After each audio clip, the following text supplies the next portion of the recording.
Unnamed heroes in the Roman-Germanic Wars. The Roman-Germanic Wars are often remembered through the lens of towering figures, Arminius, Germanicus, and Varus. But beneath the banners of both Rome and Germania stood countless unnamed individuals who shaped the outcome of these epic conflicts.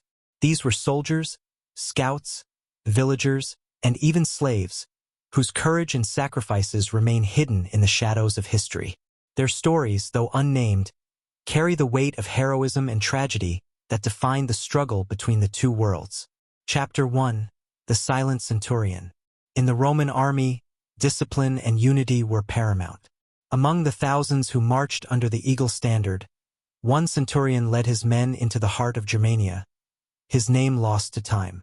Known among his comrades for his unwavering resolve, he was tasked with holding the rear guard during Varus's ill-fated march through the Teutoburg forest. As the Germanic tribes ambushed the legions, chaos erupted. The centurion, despite overwhelming odds, rallied his men to form a shield wall. They fought tirelessly, buying precious time for other Roman units to regroup. His final moments, surrounded by his fallen comrades, were a testament to the discipline that had made the Roman army a force to be reckoned with. Though his name perished with him, his actions exemplified the resilience of Rome's legions. Chapter 2. The Woman of the Woods. In the dense forests of Germania, a young woman watched as Roman soldiers torched her village, killing her family and enslaving her people. Filled with rage and despair, she vowed vengeance. Without training or weapons, she turned the very forest into her ally. She gathered herbs to poison Roman supplies and crafted traps to harry their movements. Her most daring act came during a stormy night. Disguised as a servant, she infiltrated a Roman camp, where she set fire to their grain stores.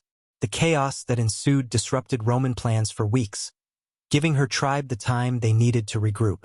Though no one recorded her name, her acts of defiance became a story passed down among the Germanic tribes, inspiring others to resist the might of Rome.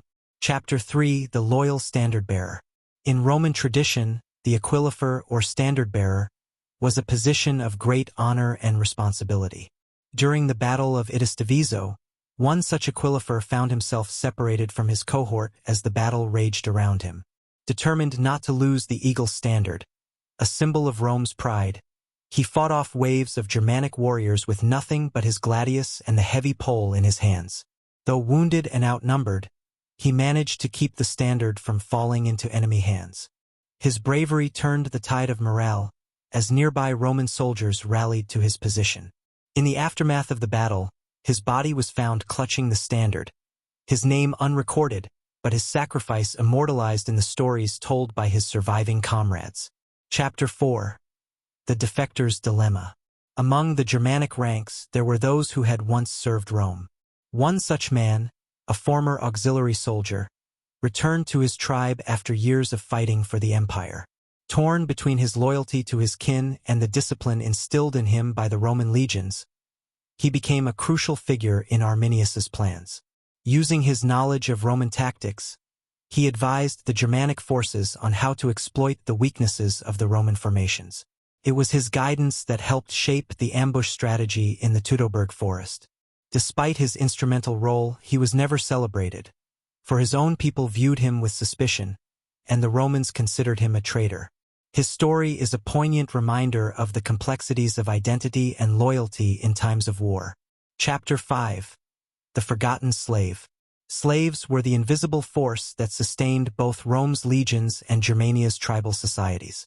One such slave, taken during a Roman raid, found himself serving as a camp servant for the legions.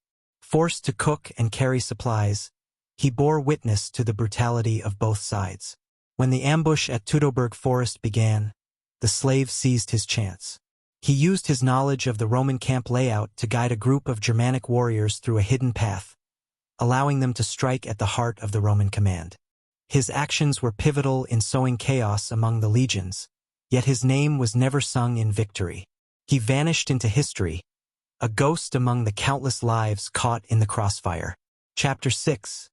The Elder Strategist. In the councils of the Germanic tribes, wisdom often carried as much weight as brute strength. An elder, too old to fight, served as an advisor to Arminius. Though he could no longer wield a sword, his intimate knowledge of the forests and Roman tactics made him invaluable. It was he who suggested timing the ambush for autumn, when the rains would turn the forest paths into treacherous quagmires, and the Romans would struggle to maintain their supply lines. His foresight shaped the Germanic strategy, ensuring that the Romans could not recover from their devastating losses. His name, like those of so many others, was lost in the oral traditions of the tribes, but his wisdom was etched into their collective memory. Chapter 7. The Child of the Rhine. A young boy, no more than 10 years old, lived in a Roman border village along the Rhine. When a Germanic raid destroyed his home, he survived by hiding among the reeds along the riverbank.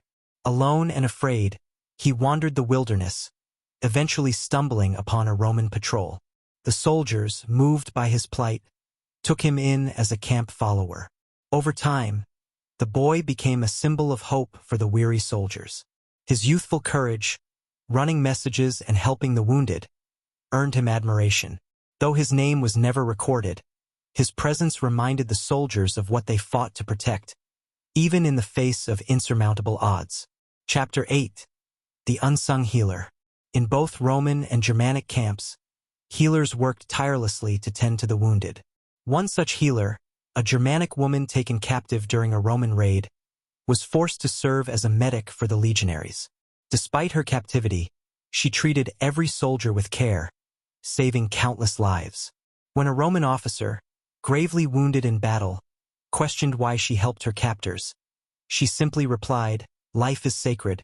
Her compassion earned her the respect of those she healed, but her name was never recorded. She returned to her people when the Romans eventually released her, becoming a symbol of humanity amid the horrors of war. Conclusion: heroes without names. The Roman-Germanic wars were not just shaped by the great leaders whose names echo through history, but by countless unnamed individuals whose courage, resilience, and ingenuity defined the conflict. Their stories, though forgotten by chroniclers, live on in the enduring legacies of the two civilizations they fought for. These unnamed heroes remind us that history is not only written by victors but also by those who quietly shape its course, their sacrifices and deeds. Chapter 9. The Shieldmaker's Legacy. In a small Germanic village on the edge of the Teutoburg forest, a humble shieldmaker toiled tirelessly. He was no warrior, nor did he have aspirations to become one. Instead, his hands spoke for him, crafting shields that could withstand the force of Roman pilum and gladius strikes. The warriors who carried his creations held an unspoken faith in his work, knowing that his craft could mean the difference between life and death. When Arminius rallied the tribes, the shieldmaker's forge became a symbol of unity. Warriors from various clans came to him, each requesting his work. Despite his age and frail body, he worked day and night, producing shields that would protect the arms and lives of his people. His shields stood strong in the ambush that decimated the Roman legions, yet his role was never chronicled. His legacy lived on in the survival of the warriors who carried his shields into battle and in the stories told around the fires of his quiet heroism. Chapter 10. The Mute Scout. Among Arminius's warband, there was a scout who never spoke. Mute from birth, he had been underestimated and overlooked by his tribe. But his keen eyes and unparalleled knowledge of the forest made him an invaluable asset. He moved silently, blending into the shadows of the trees, observing Roman movements and returning with precise, detailed drawings etched into the dirt. It was the Mute Scout who first noticed the vulnerability in Varus's formation during the march through Teutoburg forest. His hand-drawn maps allowed the Germanic tribes to lay their ambush with surgical precision. On the day of the battle, he guided warriors to hidden vantage points where they could strike with devastating effectiveness. Though he never spoke, his actions screamed louder than words. After the battle, he disappeared into the wilderness, leaving behind no name but a legacy immortalized in the success of the ambush. Chapter 11. The Roman Engineer. In the Roman camp, one unnamed engineer worked tirelessly to build bridges, fortifications, and siege engines. These engineers, often forgotten in the glory of battle, were the backbone of Rome's military machine. One such engineer, stationed along the Rhine frontier, was tasked with constructing a pontoon bridge for a Roman advance into Germania. When the Germanic tribes launched a surprise attack, the engineer abandoned his tools and fought alongside the legionaries to defend the half-built bridge. Despite being gravely wounded, he managed to light a signal fire that alerted nearby reinforcements, saving countless lives. The bridge he built eventually became a vital supply line, but the engineer succumbed to his injuries before he could see its completion. His name was not etched into history, but his ingenuity and bravery ensured that the Roman campaign could continue. Chapter 12. The Elder of Unity. In the aftermath of the Roman defeat at Teutoburg, the Germanic tribes faced a new challenge: maintaining their fragile alliance. An elder from a small, unremarkable village took it upon himself to mediate disputes between chieftains. He spoke with wisdom, reminding the tribes that their greatest strength lay in their unity. When tensions flared between rival clans, the elder's calm demeanor and impartial advice defused conflicts that could have shattered the fragile coalition. Though he wielded no weapon and fought in no battles, his influence ensured that the Germanic tribes remained united long enough to repel Rome's retaliatory campaigns. His death, some years later, marked the beginning of renewed infighting among the tribes. His name was forgotten, but his efforts to foster unity left a lasting impact on the resistance against Rome. Chapter 13. The Young Archer. On the fringes of the battlefield, a young Germanic boy, barely old enough to hold a bow, found himself thrust into the chaos of war. His father, a seasoned warrior, had fallen in the first wave of the Roman ambush. Driven by grief and desperation, the boy picked up his father's bow and joined the fray. Despite his inexperience, the boy's arrows found their mark. From the safety of the treetops, he harried Roman soldiers, his youthful agility allowing him to evade capture. His small contributions, an arrow here, a distraction there, went unnoticed by the leaders of the battle, but they sowed confusion among the Roman ranks.